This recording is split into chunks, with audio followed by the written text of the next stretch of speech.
Are you one of those people who have found themselves trapped in the nightmare of benzodiazepine addiction? Do you feel that the solution, the medication that you're prescribed, is a million times worse than the problem?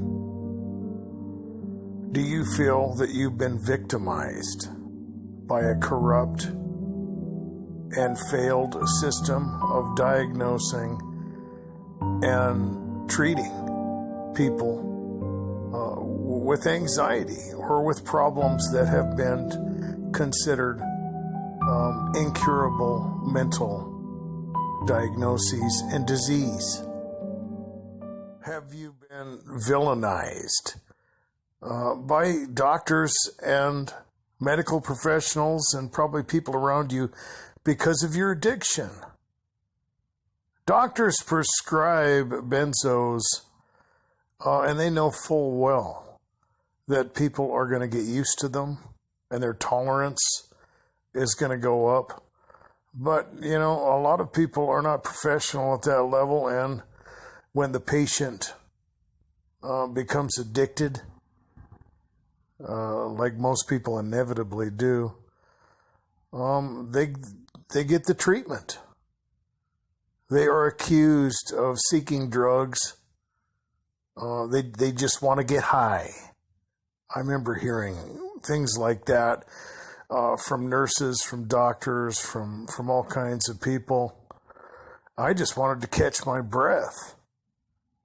When I had anxiety or panic attacks or insomnia, that was nothing in comparison to the nightmare of the withdrawals from the benzos. I've talked about in my previous video how, in my opinion, it's a cover-up. In Europe, they did the test back in '93 that people actually form a protein in their brain after regular use around 2 weeks, and it sends signals to your parasympathetic and sympathetic nervous system to put you in a state of horrible anxiety. And this, whole thing, about this detoxification is so much worse than other drugs because it takes at least 2 years for that protein to go away.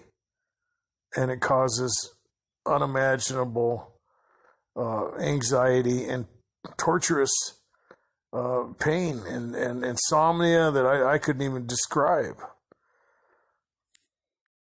I was told by a lot of different doctors that there was no cure and that I would never get natural sleep, that I had to, go find somebody to hook me up. I even tried to detoxify.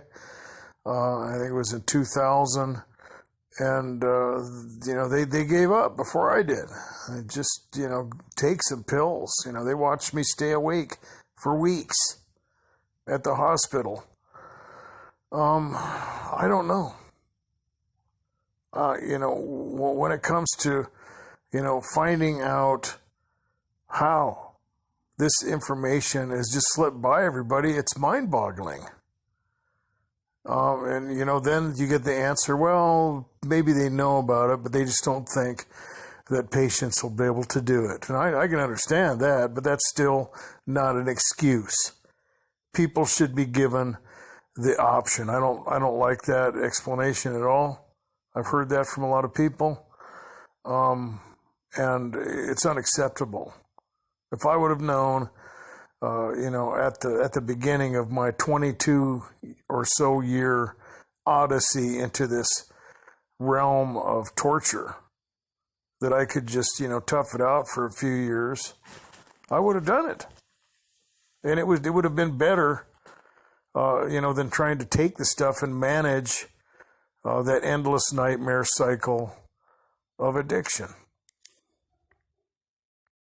I was given diagnoses of all different kinds. People try to tell me I was bipolar or that I had some type of, rare form of insomnia, or that I had, some type of panic disorder, or, of rare anxiety disorder that was incurable. And when you get into psychiatry and the criteria that some of these doctors are trained with, you can see what's going on. There's a video out there called Hidden Enemy Psychiatry's Covert Agenda. You can watch it on YouTube for free. And I think there's links underneath it for other videos that have to do with it. You can see that, there's some pretty suspicious, it almost looks, like a real conspiracy, a provable, agenda.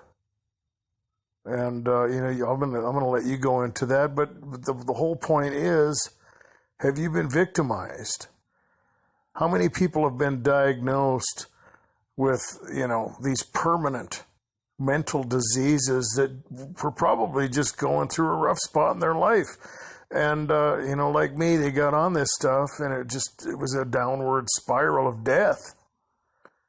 You get some insomnia, you get some anxiety, you go to the doctor, and the next thing you know, it's just one thing after another. That's what happened to me. I mean, I used to stay up for, I don't know, maybe a week at the most. I think I probably had low-level alcohol withdrawals.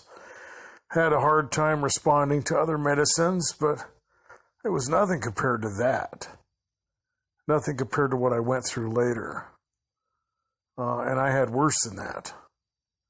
And trying to find a doctor to treat, what I was dealing with was impossible because it wasn't a psychological problem. It wasn't a mental disease. It wasn't some type of brain chemistry. I had people tell me, oh, it's dopamine, or you got this receptor and that. It had nothing to do with it. I was going through hardcore withdrawals pretty much all the time. Trying to find a doctor to hook me up with enough medicine to, give me some relief was next to impossible. I actually considered suicide many times. And I know people out there probably have. And then there's the danger of the tolerance where, you almost have to overdose just to get some sleep. And you see that in Hollywood. There's people out there that die. Oh, they just accidentally took, too many, at once. They probably weren't trying to kill themselves either. You got Tom Petty as an example. I don't think he was trying to, check out. He had benzos in his system. He had a lot of stuff in his system. And your tolerance gets, so high when you take this stuff. I think, that's probably, the biggest cause to some of those overdoses. Some of the medical professionals that I would discuss my need for benzos with would kind of, I don't know, it was almost like being ridiculed. I just don't let anxiety get to me, What are you worried about? It's not like you're going to die. What's wrong with a couple, sleepless nights? They didn't understand. They didn't know what I was going through. I got a pretty good poker face most of the time. And, I was literally just, hanging on for dear life most of the time when I was trying to find a doctor. You get bounced around and, they just don't get it. And it's on you. And, the detoxification process is lengthy. I used to get ridiculed by friends as well. Oh, we should lock you up in a metal room for 3 days. Or put you in a straitjacket for 5 days, and then you'd quit taking those damn pills, Really? Yeah. No, and when the whole thing came down and I did finally get off this stuff, and the time duration was such a ridiculous, nightmarish, length of time, they don't even come around anymore. Some of them, apologized, said I had no idea. They thought I was gone forever. And, a lot of people think that mentality goes into some of this stuff. to where, doctors think you're just trying to get hooked up or whatever. Or you just want to get high. You just can't, you can't pull up your bootstraps and stay away from it for a couple days. It's worse than that. So if you're out there and you're feeling frustrated, if you feel like you've been victimized by an incompetent or even possibly corrupt system, I've been there. I have. I lived in it for decades. And you can beat this. Find a doctor to help you taper off this stuff. And you just need to remember that it's going to get better. You can have your life back. Don't believe the lie. Be good to yourselves. Be safe.